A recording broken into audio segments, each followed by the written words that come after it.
En prélude à la célébration de l'édition 2025 de la Journée internationale de la sage-femme, la 32e au plan national au Bénin, ces acteurs de la santé, arborant leur écharpe rose, se sont réunis ce vendredi 2 mai à Kobe pour une journée scientifique organisée dans les locaux de la Direction départementale de la santé du Plateau. Effectivement, c'est la 32e journée nationale que nous célébrons après celle d'Aplaoué en 2024.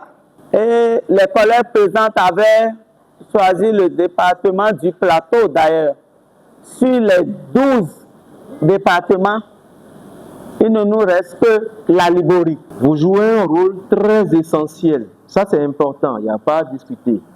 Et encore, cette période-ci que nous traversons, nous sommes en train de tout mettre en œuvre pour améliorer la qualité de l'offre des services et soins de santé au niveau de nos maternités.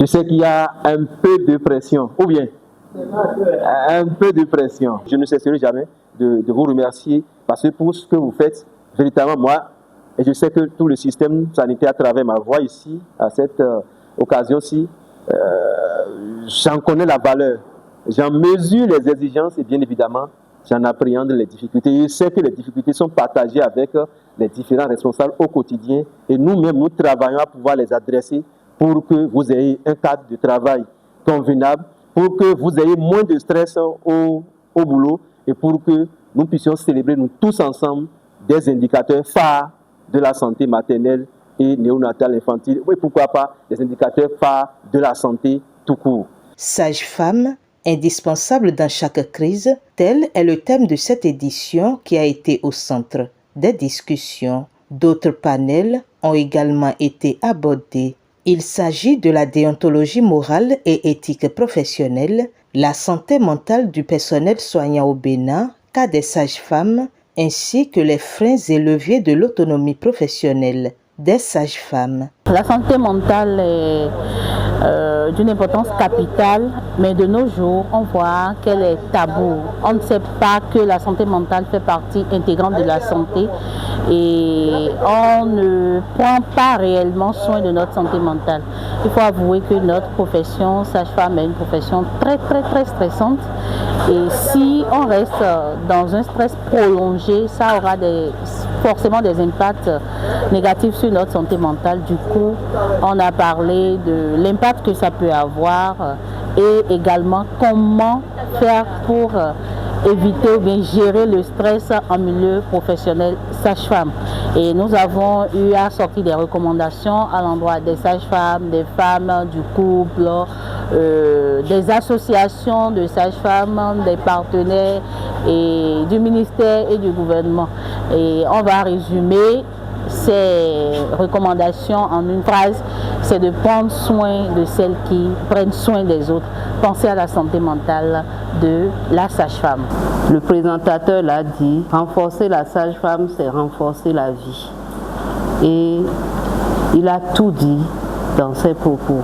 Le thème, c'est sage-femme indispensable dans chaque crise.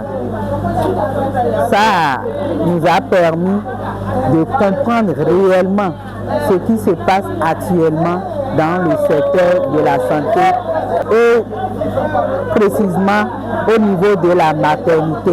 La sage-femme fait beaucoup. La sage-femme est au four et au moulin. Mais est-ce qu'elle-même, mentalement, est-ce qu'elle se sent bien? Tout ce que nous faisons, c'est pour le bien-être de la femme enceinte et de leur bébé. Mais nous-mêmes, est-ce que on prend soin de notre santé mentale? Parce qu'après tout, quand on travaille, on est fatigué, on a le burn-out. Mais ça fait que mentalement, la sage-femme aussi n'est pas à l'aise dans ce qu'elle est en train de faire. La fête continue demain. Tout à l'heure, nous avons la retraite au flambeau qui va commencer à 19h. Nous allons quitter la direction départementale de la santé pour aller vers la mairie, pour aller donner notre doléance au maire de Kobe. Le lendemain, le samedi 3 mai 2025, ils se sont rassemblés sur la paroisse Sainte-Claire de Kobe pour une messe d'action de grâce.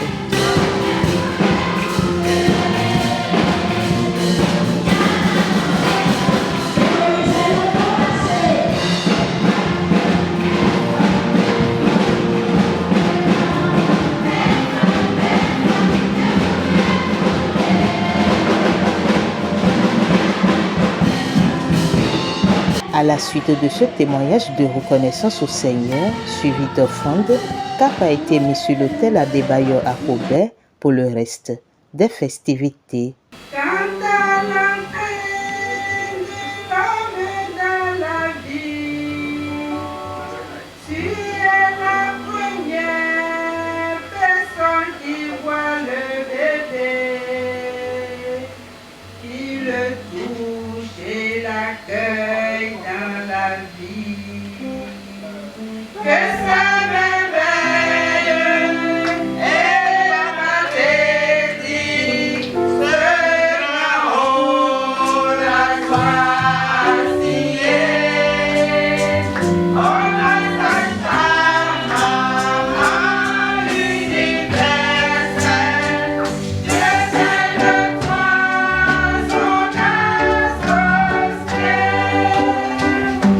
Nous contribuons par notre savoir-faire et notre bienveillance à garantir aux femmes et aux nouveau-nés un avenir plus sûr et plus sain. En ce temps où les défis sanitaires, sociaux et économiques sont nombreux, notre travail prend une dimension encore plus précieuse. Nous exerçons avec courage, souvent dans des conditions difficiles, parfois dans l'ombre, mais toujours avec passion et dignité. Merci pour l'engagement, pour la patience, pour la force. Merci de prendre soin des mères, des enfants, des familles. Merci de défendre chaque jour la vie et la dignité humaine.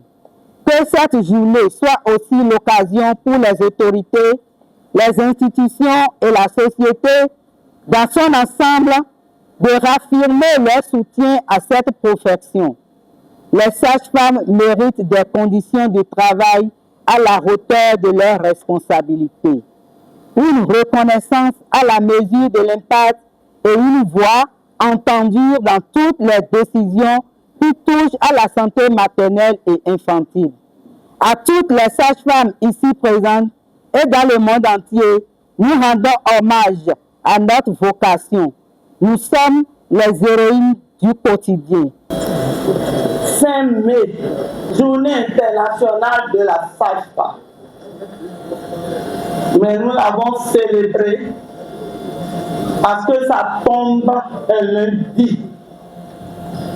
Un lundi pour aller servir la nation. Permettez-moi de rendre un vibrant hommage à toutes les sages-femmes, les bébés et les mères qui nous ont quittés depuis la célébration de la journée 2024 à Tlaoui.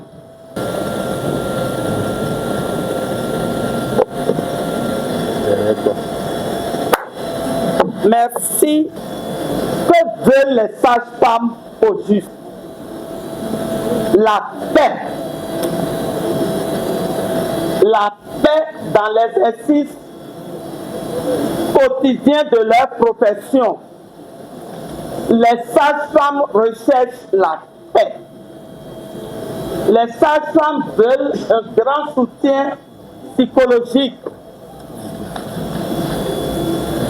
Chers collègues, comme l'a dit Madame Agoton, nous sommes des héroïnes. Ne nous décourageons pas. Ne nous décourageons pas. Ne nous stressons pas non plus. Mettons seulement en œuvre les compétences requises. À leur côté, les autorités politico-administratives se disent conscientes de l'importance des sages-femmes dans la société. Je voudrais partager avec vous le message du ministre de la Santé qui voudrait, par ma voix, vous rassurer de son entière disponibilité à vous accompagner. Vous accompagner dans le sens de la formation continue. D'ailleurs, vous avez constaté de nos jours, nous avons changé de paradigme. La manière d'accompagner les sages-femmes dans la capacitation a changé. Et cette nouvelle manière, ma foi, permet aux sages-femmes de mieux capitaliser les connaissances, de mieux être outillées, disponibles pour pouvoir affronter les défis. Vous avez constaté aussi que le gouvernement a lancé plusieurs concours, a fait des recrutements pour pouvoir renforcer l'effectif de sages-femmes au niveau de nos formations sanitaires. Vous avez constaté aussi un renforcement en termes de plateau technique et la réhabilitation, la répression de nos hôpitaux, centres de santé pour permettre un meilleur cadre de travail. Tout cela pour diminuer le stress et permettre à ce que nous ayons une bonne santé au travail. Je finirai simplement par vous dire que nous ne cesserons jamais de vous remercier pour le travail que vous abattez au niveau de nos différentes maternités. Seul Dieu pourra mieux vous récompenser et vous le rendre au centuple. Vous êtes nos mères, c'est vous qui accueillez nous, vos enfants, en premier lieu. Ce travail que le bon Dieu vous a confié, nous vous sommes reconnaissants. C'est une journée très importante dans la mesure où la spécialité des sages-femmes même, c'est une profession qui est de la santé publique et qui aide à délivrer la femme, à assister la femme, à protéger la femme depuis la grossesse, l'accouchement et la période postnatale aussi. Je voudrais, à travers ce micro, vous dire ici aujourd'hui que moi qui vous parle, je ne suis pas né à l'hôpital. Ce n'est pas une honte, je dois vous dire que je suis né à la maison. Et c'est le bon Dieu qui m'a sauvé. Pour moi, la santé est une priorité des priorités. Et c'est ça qui motive, c'est ça qui justifie ma présence à vos côtés ce matin. Les participants ont ensuite partagé des moments de joie à travers des prestations artistiques culturelles ainsi que des performances de l'Orchestre national des infirmiers et infirmières du Bénin.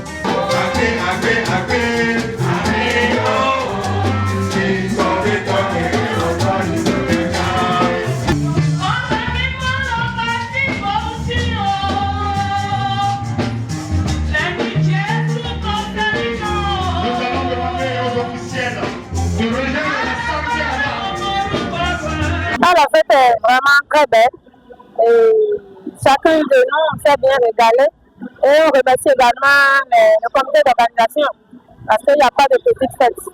Et je pense que ce moment c'est très important qu'on se retrouve pour s'échanger, partager un repas et discuter autour d'une table. Et parce que la sage-femme, comme vous le savez, nous sommes à un niveau très important de la chaîne, la prise en charge de la mère et de l'enfant. Du coup, la maternité, ce n'est pas une petite chose, on est tout le temps dans le travail, le stress. Mais dans ces moments pareils, c'est important qu'on sorte pour se régaler. Je suis tellement contente et émue parce qu'on se joue. J'ai oublié le stress, la fatigue, un peu de tout. Mais il faut savoir qu'investir en une sage-femme, prendre soin d'une sage-femme, c'est prendre soin de toute une vie, de la vie de tout un peuple, de toute une nation. Vraiment, je remercie le gouvernement béninois, je remercie la présidente nationale de l'association des sages-femmes du Bénin. Je remercie toutes celles qui ont participé à l'organisation de cette fête et je remercie infiniment toutes les sages-femmes du monde entier, en particulier celles du Bénin. La copie du gâteau de cette 32e édition au plan national de la Journée internationale de la sage-femme célébrée à Pobé dans le département du Plateau, ainsi que le partage d'un repas ont clôturé en beauté les manifestations.